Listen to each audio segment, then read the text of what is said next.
Assalamualaikum warahmatullahi wabarakatuh. Kembali lagi bersama saya Syarif di Kala Senja.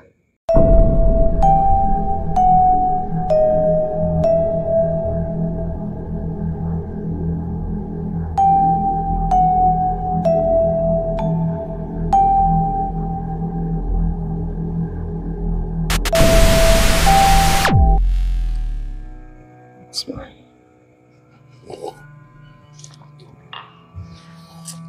Oke, dalam kesempatan kali ini seperti biasa di Kala Senja akan mengupload konten-konten atau video-video yang nggak jauh-jauh ngobrolin soal hal-hal gaib atau mistis ya, tapi nggak dengan cara penyajian horor-horor seperti pada umumnya. Nah, insya Allah kalau kemarin kan kita sudah bahas tentang hal goib ya, perbedaan goib mutlak dan goib muqayyad atau goib nisbi, goib yang bisa dipelajari. Insya Allah kalau memang nanti teman-teman ada pertanyaan ataupun ada hal-hal yang masih mengganjal ataupun hal-hal yang belum dimengerti, boleh dicoret-coret di bawah di kolom komentar. Nanti insya Allah saya akan baca dan kita bisa jadikan konten dan pembahasan itu. Jadi channel di Kala Senja itu nggak melulu soal cerita horor, cerita goib. Karena menurut saya cerita horor dan goib itu terjadi ketika kita imannya tipis ya. Karena Masya Allah, ketika saya beberapa kali nanganin pasien yang boleh dibilang agak berat sih. Maksudnya berat, jinnya ngeyel ya. Ada yang aku jadi kuntilanak, pocong, gondoruwo, dan sebagainya. Itu nggak horor. Tapi lebih ke arah gimana caranya kita bisa mendakwahkan agama ini kepada bangsa jin. Mungkin ada bangsa jin yang kafir, ataupun bangsa jin yang sudah Islam tapi fasik gitu. Nah, dalam kesempatan kali ini insya Allah kita akan bahas tentang hal gaib juga secara mendasar, tetapi entitas di dalamnya. Ada jin, iblis, setan, dan satu laginya korin. Jin, iblis, setan, dan korin. Saya yakin teman-teman pernah mendengar ya, pernah tahu ataupun minimal pernah terbesit tentang nama-nama itu. Dan saya juga yakin kemungkinan teman-teman masih bingung cara membedakannya. Sebenarnya iblis itu apa sih gitu kan? Jin itu apa? Apakah jin dan iblis itu sama? Apakah setan dan jin itu sama? Itu akan kita bahas malam ini insya Allah, dan semoga konten ini, video ini bisa menjadi pengetahuan baru dan keberkahan buat teman-teman semua. Kita mulai yang pertama. Kita akan bahas tentang apa itu jin. Bersiaplah. Bismillah. Apa itu jin? Ya, teman-teman perlu ketahui, ketika saya membahas hal ini, saya tidak semata-mata mengucapkan perkataan dari asumsi pribadi saya, enggak. Karena saya bukan ustadz, saya juga bukan syekh, saya bukan ulama yang paham dengan hal-hal mendasar dari hal-hal gaib itu.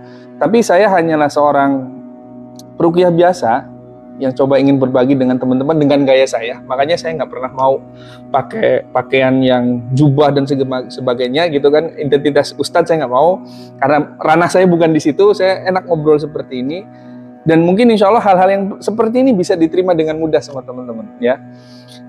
Apa yang saya ucapkan itu berdasarkan saduran ataupun nukilan dari kitab atau buku ustadz saya, guru saya, karena beliau juga banyak memberikan saya insight, banyak memberikan saya ilmu tentang ruqyah syariah.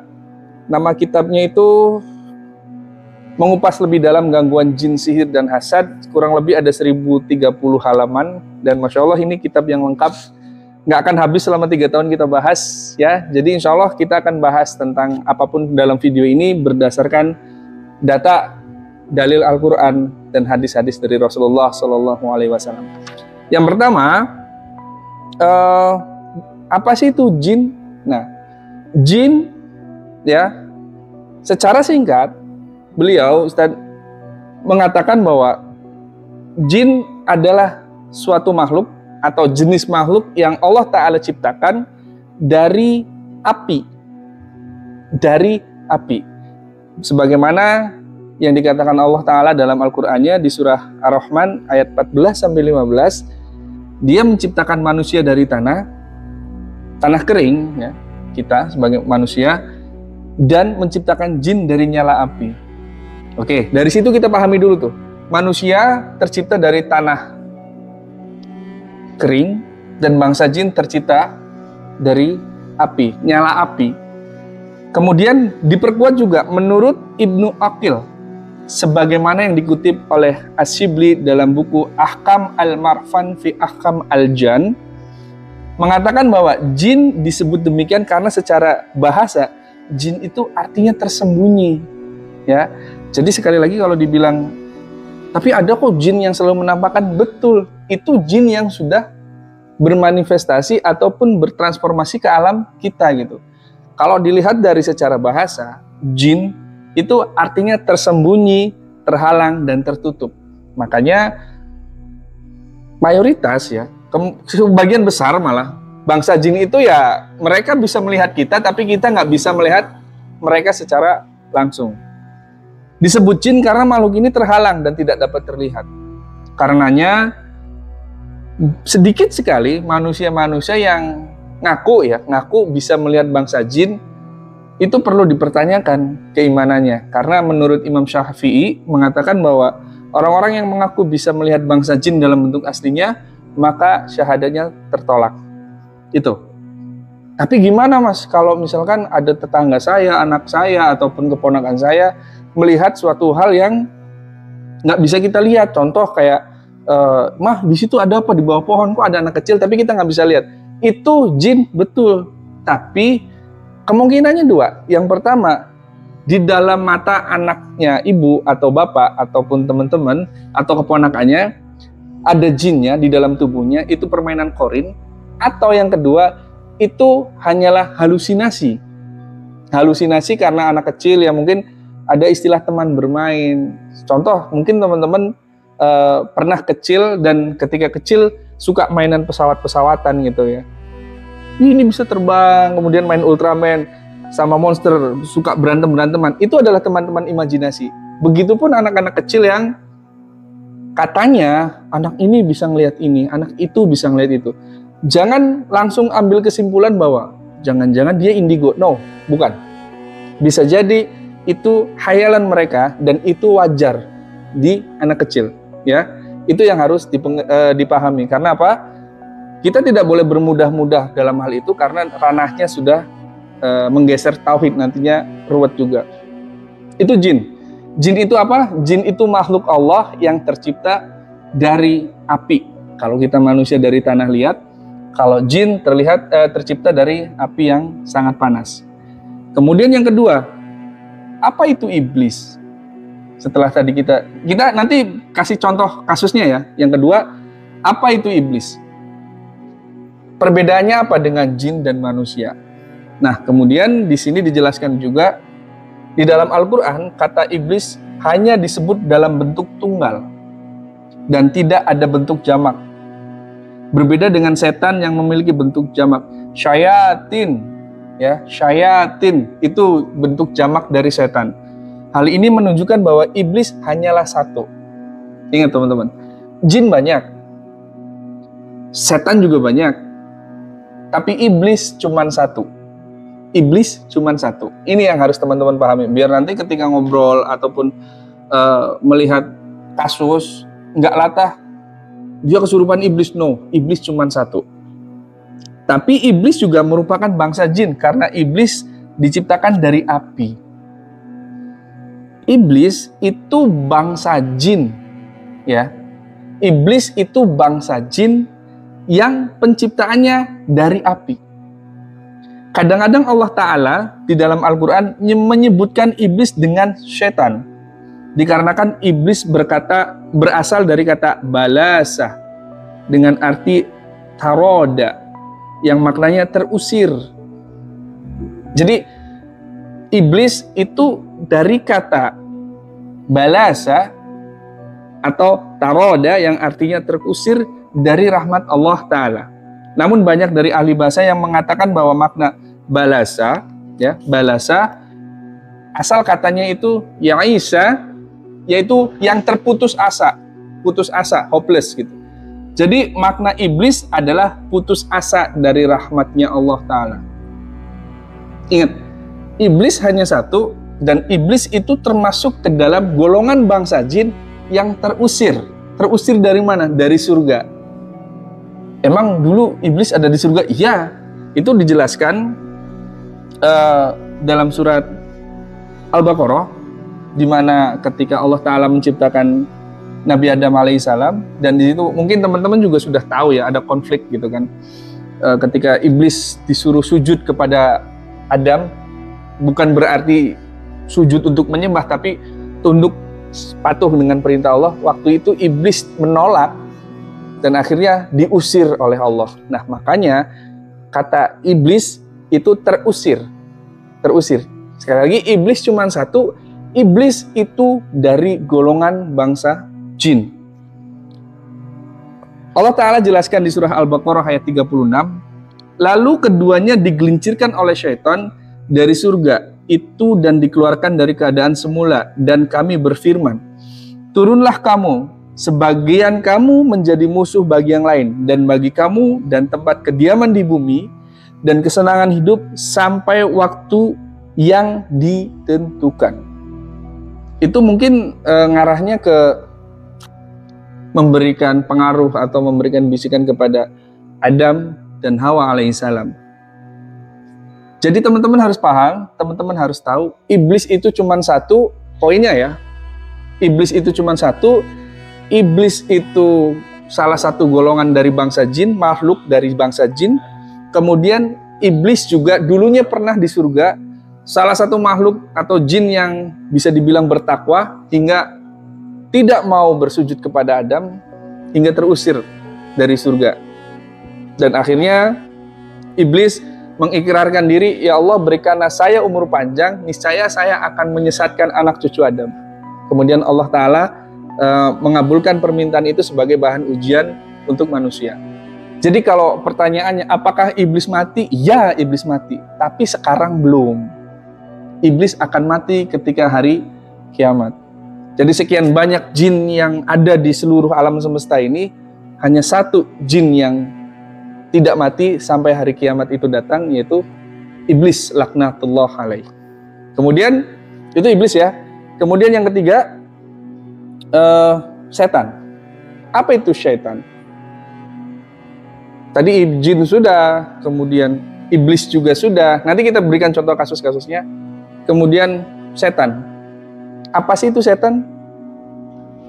Dari sini saya nukil dari perkataan salah satu doktor, namanya Umar Sulaiman Al-Ashqar. Beliau mengatakan setan dalam bahasa Arab digunakan untuk menyebut setiap makhluk yang menentang dan membangkang.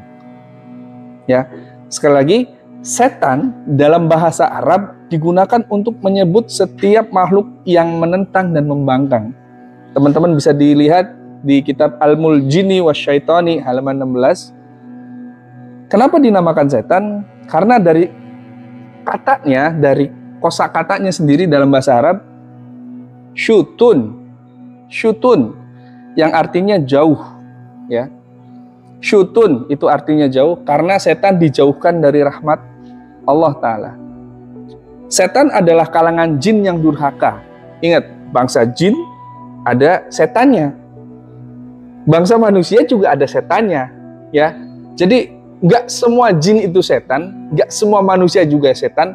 Karena apa? Karena setan adalah makhluk ataupun entitas yang dianggap menentang ketentuan Allah Ta'ala. Itu dilabeli dengan nama setan. Jadi mungkin teman-teman di film ataupun di kehidupan nyata mungkin melihat kuntilanak terbang, ataupun pocong yang di pohon pisang, ataupun gondorwo yang berdiri di pohon kelapa yang setinggi pohon kelapa itu dan semisalnya, itu setan dari bangsa jin. Itu setan dari bangsa jin yang tugasnya adalah menakut-nakuti kita sebagai umat manusia supaya iman kita tergelincir dan meyakini mitos-mitos yang ada di tempat-tempat itu sehingga kesyirikan itu timbul, terjadi. Itu setan dari bangsa jin. Ada nggak setan dari bangsa manusia? Ada. Setan dari bangsa manusia? Ada. Seperti apa? Kembali lagi ke bahasa awal. Setan dicap kepada makhluk Allah yang menentang dan membangkang. Menentang dan membangkang. Jadi, kalau manusia ada yang suka menentang dan membangkang perintah-perintah Allah Ta'ala, itu dilabeli syaitan. Ya. Cuman bedanya kalau setan dari bangsa jin, ketika dibacakan Al-Quran, mereka berefek. Jadi ketemu kuntilanak nih dibaca A'udzubillahi minasyaitonirrajim, itu kerasa. Tapi kalau bangsa manusia nggak cukup dengan A'udzubillahi minasyaitonirrajim, nggak. Itu kadang harus dengan tindakan juga ya. Jadi teman-teman bisa simpulkan sendirilah. Mulai dari sekarang setelah nonton konten ini, nggak usah takut, nggak usah worry, nggak usah bingung. Setan itu apa? Menyebut kata setan itu fungsinya untuk apa harus tahu. Ya, jadi sekali lagi setan itu adalah untuk makhluk yang membangkang atau menentang perintah Allah Ta'ala. Ada dari kalangan bangsa jin dan juga ada dari kalangan manusia. Dari kalangan bangsa jin yang tadi saya sebutkan, tujuannya untuk menakut-nakuti kita supaya terjadi mitos di daerah tersebut dan terjadi kesyirikan. Kasusnya banyak banget. Ya kamu jangan lewat situ, ya di situ ada kuntilanak. Kalau lewat situ ngelakson dulu. Kalau lewat situ dulu. Kalau lewat situ harus lempar koin dulu. Itu mitos yang kalau kita percayai sampai sekarang, itu bisa menggelincirkan kita ke dalam kesyirikan. Dan itu banyak terjadi di Indonesia. Subhanallah. Semoga kita terhindar dari hal-hal tersebut. Dan kalau setan dari bangsa manusia, banyak yang lagi wayah bulan puasa mereka enak-enakan nggak puasa.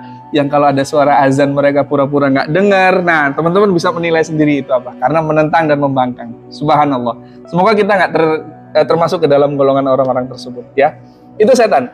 Jadi setan itu bukan yang selama ini ada di film. No, itu terlalu mendramatisir dan terlalu kecil substansinya.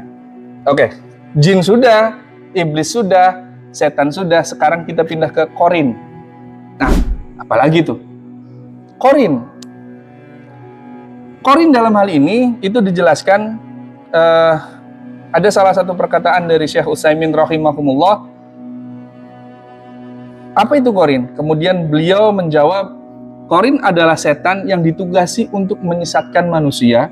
Dengan izin Allah Ta'ala, dia bertugas memerintahkan kemungkaran dan mencegah yang ma'ruf sebagaimana Allah Ta'ala firmankan di surah Al-Baqarah ayat 268.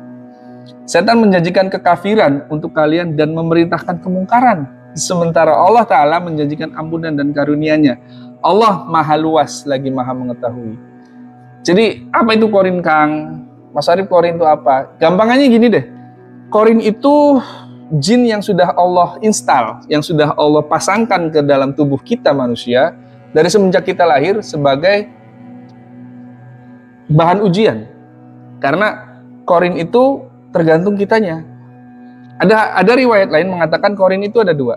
Ada korin dari malaikat, ada juga korin dari bangsa jin. Yang dimana kalau korin dari malaikat itu mengarahkan kita kepada hal-hal kebaikan. Kalau korin dari bangsa jin itu mengarahkan kita untuk melakukan kekufuran. Ada, nanti materinya akan saya bahas. Jadi apa korelasinya korin dengan gangguan ataupun kehidupan manusia sehari-hari? Banyak. Contoh, dari beberapa kasus yang pernah saya tangani tentang orang-orang yang mengalami gangguan yang katanya indigo, anak-anak indigo ataupun yang dibilangnya peka, itu sebenarnya kerjasama antara jin korin dalam dirinya dengan jin-jin lain yang di luar dalam dirinya. Jadi jin korin yang ada dalam dirinya itu mempersilahkan untuk bisa menjadi bahan ujian lebih kepada orang-orang tersebut. Contoh, ada salah satu orang yang bisa melihat bangsa jin tapi temannya nggak bisa lihat. Ketika 3 orang di jalan, kemudian di suatu jalan, yang satu, taruhlah si A melihat sosok Gondoruo, misal gitu kan, sosok Gondoruo di ujung jalan, tapi 2 temannya si B dan si C itu nggak ngelihat. Nah, itu sebenarnya perlu teman-teman ketahui, bukan Gondoruonya ada di situ, no, bukan. Tapi itu adalah boleh dibilang ilusi mata yang diciptakan oleh jin dalam tubuhnya, yaitu korin yang sudah connect ya, yang sudah kong kali kong dengan jin yang ada di sekitar, sehingga menampakkan diri dalam matanya sendiri. tapi tidak dengan kedua temannya tersebut. Karena kalau memang di tempat itu ya, di tempat itu ada gundurwo ataupun jin lain, itu harusnya dua teman ini ngelihat juga si B dan si C. Tapi dalam hal ini tidak. Nah, itu tugas Qorin supaya apa? Supaya menimbulkan rasa takut yang mendalam kepada si A. Dan ketika si A takut, itu akan bercerita kepada si B, si C, si D, dan seterusnya. Dan akhirnya makin lama hal itu menjadi mitos yang berkepanjangan. Dan saya yakin teman-teman juga pasti sudah tahu, di setiap daerah di Indonesia, di setiap kecamatan, di setiap desa di Indonesia, pasti punya mitos-mitosnya tersendiri atau mitos-mitos khurafat yang ada di dalam desa-desa itu. Dan sebenarnya itu terjadi karena kerjasama jin Qorin yang ada dalam tubuh manusia dengan jin-jin yang di luar tubuh manusia, dalam hal ini di sekitar. Ya, jadi Qorin itu baik atau enggak? Tidak. Tapi kalau Qorin malaikat itu yang menyuruh kita kepada kebaikan. Nanti insya Allah ada bahasan sendiri untuk Qorin ini, dan mungkin secara basic itu dulu ya. Itu dulu yang bisa kita sharing hari ini, karena materinya masih banyak dan akan ada cerita-cerita horor. Nanti deh saya selipin cerita-cerita kisah pengobatan ruqyah. Ada horornya sedikit, tapi insya Allah ada bermanfaat buat teman-teman, karena channel Dikala Senja nggak ke horornya tapi ke edukasinya. Kalau teman-teman ada pertanyaan, boleh coret-coret di bawah di kolom komentar. Kalau ada yang masih mengganjal ataupun ingin membantah, boleh kita ngobrol di kolom komentar, insya Allah akan saya balas. Dan barangkali teman-teman ingin berkonsultasi atau nanya-nanya, di informasi channel Dikala Senja ada semua. Ada IG saya, ada IG-nya Mas Agam, ada IG-nya tim kreatif dan sebagainya, ada kontak personnya juga. Bisa kontak langsung, insya Allah kita juga akan balas semampu saya dan semampu kami. Dan kurang dan lebihnya mohon maaf. Terima kasih. Nun wal qalami wa ma yasturun. Assalamualaikum warahmatullahi wabarakatuh.